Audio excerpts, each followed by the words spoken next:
Le thème de ce soir, comment être guéri d'un cœur brisé. La guérison d'un cœur brisé. La première des choses, c'est que nous devons savoir que quand un cœur est brisé, c'est Jésus qui guérit. C'est lui qui a reçu ce mandat-là. C'est lui qui a reçu cette mission. Dans Ésaïe, la Bible dit, l'Esprit du Seigneur est sur moi. Il m'a oint pour guérir ceux qui ont un cœur brisé. Donc Jésus a reçu cette mission-là. Jésus a été oint de ça. Lorsque ton cœur est brisé, comment être guéri? Amen. Hein? Comment guérir d'un cœur brisé? Lorsque le cœur d'une personne est brisé, ça peut gâcher toute sa vie. Lorsqu'un cœur d'une personne est brisé, il peut détruire tout ce qui est sur son chemin. Et vivre en entretenant un cœur brisé, c'est être un mort vivant. C'est s'enterrer vivant. Parce que tu ne peux rien faire. Une personne qui a un cœur brisé a cette facilité de se venger. C'est la pire des graves maladies qu'une personne peut avoir. Un cœur brisé. Donc quelqu'un qui est abattu, il est abattu. Lorsque tu as un cœur brisé, aujourd'hui je vais te donner les choses qui vont t'aider à ce que tu guérisses de cette maladie et que tu sois délivré. Il y a un démon qui est chargé de ça, de briser les cœurs. Et celui qui est maître de briser le cœur des gens, c'est le diable. Et souvent, le diable commence par briser le cœur de plusieurs personnes par la déception. Le diable est le père de la déception. Parce qu'il sait que quand une personne est déçue, son cœur sera brisé. Déçu de la vie, déçu des relations, du travail, de l'argent. Alors tu as besoin d'être guéri. Absalom avait tué son frère parce que son frère avait violé sa sœur, Tamar. Et il avait gardé ça dans son cœur. Un cœur brisé, c'est un cœur plein d'amertume. Première arme ou médicament pour guérir de cette maladie ou être délivré de ces démons, le pardon. Savoir pardonner. Lorsque vous êtes déçu, savoir pardonner. Et le premier médicament de celui qui a un cœur brisé. Tu avais ton fiancé ou ta fiancée, il t'a brisé le cœur, tu l'avais beaucoup aimé, et il t'a brisé le cœur, facilement comme ça.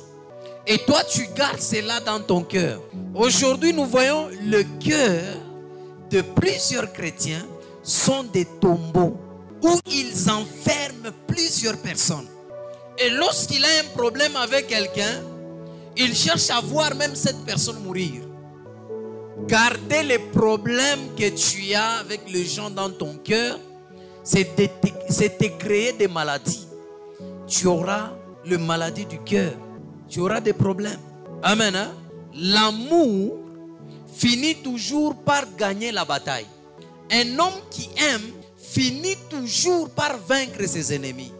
L'amour est la seule arme qui allume le feu dans le camp de tes ennemis. Lorsque vous aimez, vous posez les actes, ce sont le feu que vous mettez sur la tête des ennemis. Amen. Hein? Je dis ceci, l'amour est la seule arme pour gagner la bataille du mal. L'amour est toujours au-dessus de la haine. Lorsque vous avez plein d'amour, votre cœur se renouvelle. Lorsque vous avez beaucoup de haine, vous aurez beaucoup d'amertume dans votre âme. Nous sommes ensemble, hein? On va nous lire. J'ai dit, l'amour finit toujours par gagner quoi? La bataille contre le mal. Luc 23, 34. Jésus dit, oui, Père, pardonne-leur, oui, car ils ne savent pas ce qu'ils font. oui. Ils se partagèrent ses vêtements en tirant au sort. Amen. Jésus lui-même nous montre l'attitude à prendre face aux personnes qui nous font le mal. Et quelle sera ta prière? Il y a même des gens que j'ai déjà vus. Quand quelqu'un lui fait du mal, il dit, attends, je vais prier, Dieu va te faire du mal. Dieu n'est pas comme ça. Ne pensons pas que quand quelqu'un te fait du mal, tu vas entrer en prière et on a mon béa, mais ça ne va pas arriver. Dieu est amour. C'est pourquoi il a livré, il a crucifié son fils pour que moi et toi, nous soyons sauvés. Malgré Bibaya Bile Turumufanchia, Dieu a donné son fils pour que toi tu sois sauvé. Cette prière, Jésus l'a fait après la trahison de Judas. Cette prière, Jésus l'a faite après, quand il était à la croix, en train de mourir, mais lui intercède.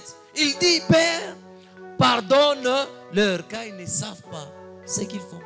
Et dès que tu pardonnes une personne qui t'a fait du mal, tu sentiras que dans ton cœur, tu seras libéré. Tout pas moya.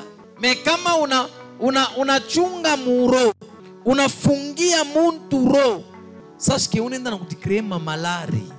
Le médicament pour guérir de la maladie du cœur brisé, c'est le pardon. Savoir pardonner. Pardonne. Cet homme-là t'avait déçu, pardonne. Cette femme-là t'avait déçu, pardonne. On t'avait escroqué l'argent, pardonne. Ta belle famille t'a créé des torts, pardonne. Tes amis ont détruit ta réputation, pardonne. Amen. Hein? Même lorsque vous haïssez ou vous aimez ceux qui vous aiment, quelle est la récompense que vous aurez? Vous n'aurez pas de récompense. Et tu haïs celui qui ne t'aime pas. Matthieu 5. Si vous aimez ceux qui vous aiment, oui, quelle récompense méritez-vous? Oui. Les publicains aussi n'agissent-ils pas de même? Si il dit, si vous aimez ceux qui vous aiment, donc cela veut dire, vous êtes du côté des personnes qui vous aiment. Vous aimez les personnes qui vous aiment. Mais ceux qui ne vous aiment pas, vous les haïssez. Qu'est-ce que vous gagnez? La haine crée des maladies. Ça crée des maladies. Nous sommes ensemble là. Le diable peut tout te donner, mais il ne peut pas te donner l'amour. Et le diable ne peut pas t'aimer. Dans le diable, on ne peut trouver l'amour. On trouve que la haine, la jalousie, le mal. Nous sommes ensemble là. L'amour atteste notre appartenance à Christ. Quand quelqu'un aime, il appartient à Jésus. Mais quand quelqu'un n'aime pas, il appartient au diable. Nous sommes ensemble. Dis à celui qui est à tes côtés, le diable ne peut pas te donner l'amour. Le diable est le chef, le maître de la haine. Le diable, dans la bouche de Satan, amusa tokaka vérité attache kumoe. Shetani analandaka paka. Deuxième médicament, enterre